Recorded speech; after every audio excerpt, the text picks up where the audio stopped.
So, one thing that's come to my attention recently is realizing how, not to brag about myself, but as a kid, I had this really good intuition about how to read spiritual texts. So, I was raised Christian, and my the church relationship with my parents blew up pretty quickly.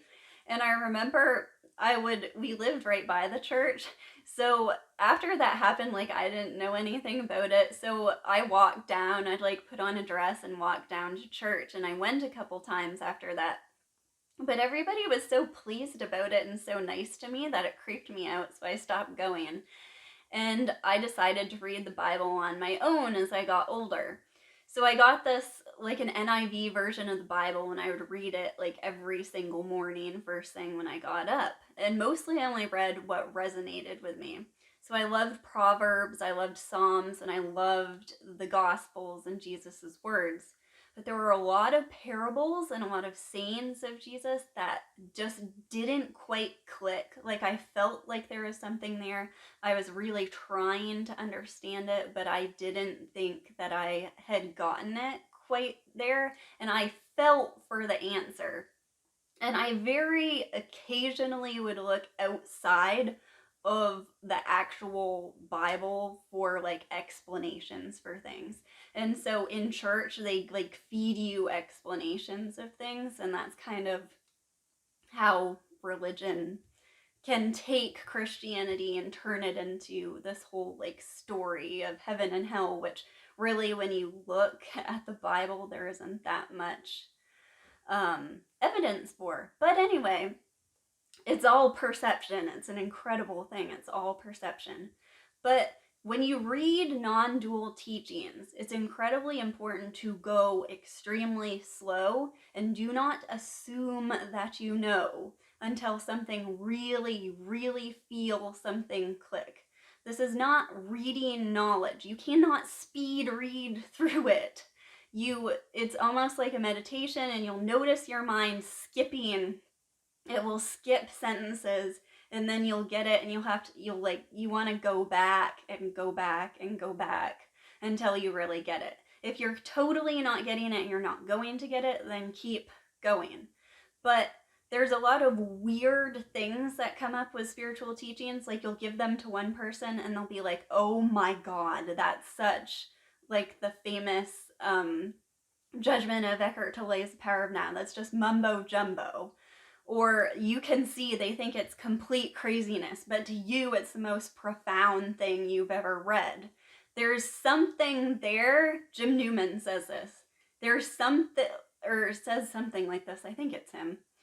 There's something there. It's not the eye that's hearing it. There's something else there that's resonating with it. And that's kind of the mysterious thing. So you'll notice when you study spiritual teachings, you'll read them once and you'll be kind of like getting something out of it, and some things won't make sense and a lot will, and you'll get some insights. And then you'll think you understand parts of it. If you go back like a year or two later and read it again, it's an entirely different book. Like, these, like, in the more like kind of deep or direct the teachings, the more you will see things that you did not see before. So don't assume that you know it. Don't assume that you've read it. The same thing with certain videos that go really deep.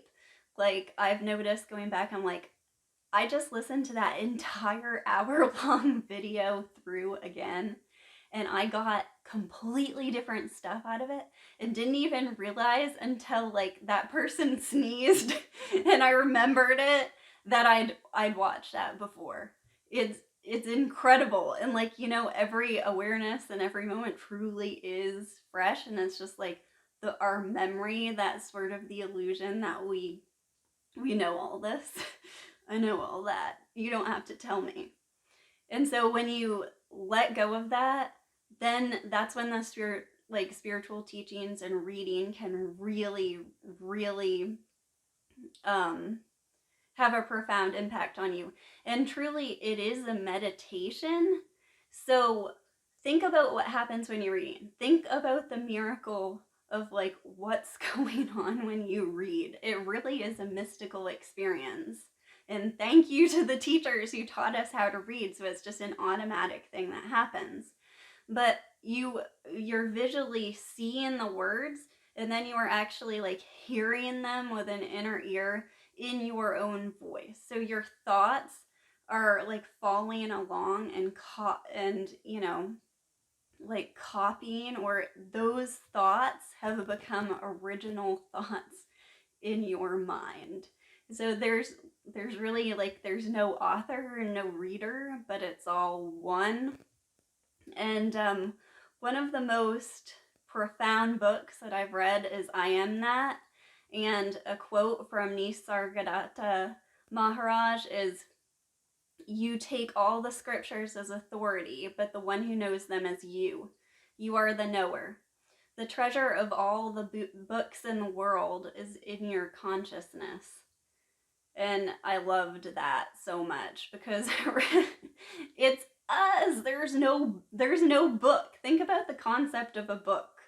Like, you can only experience like one part of it, and think of your vision as how you read the words. This is one thing I've been fascinated by recently, is just like watching my sight, and how I always sort of like this personal part of me glossed over and tried to own the sight. But when I really like go into the sight itself, it's it's like a mystical experience. Like, I can kind of see that I'm not responsible for it. It's just this sort of amazing, miraculous phenomenon. And so when you focus on words, it's an incredible thing. So, we've been taught in school that you're reading this book, and reading is boring, and reading is this, and reading is that. Completely let go of all those things. And reading is a mystical experience. It is a miracle. And when you get to a certain point in spirituality, like, all you're interested in reading is, like, for the most part, really for a while, is these teachings, because they're just amazing.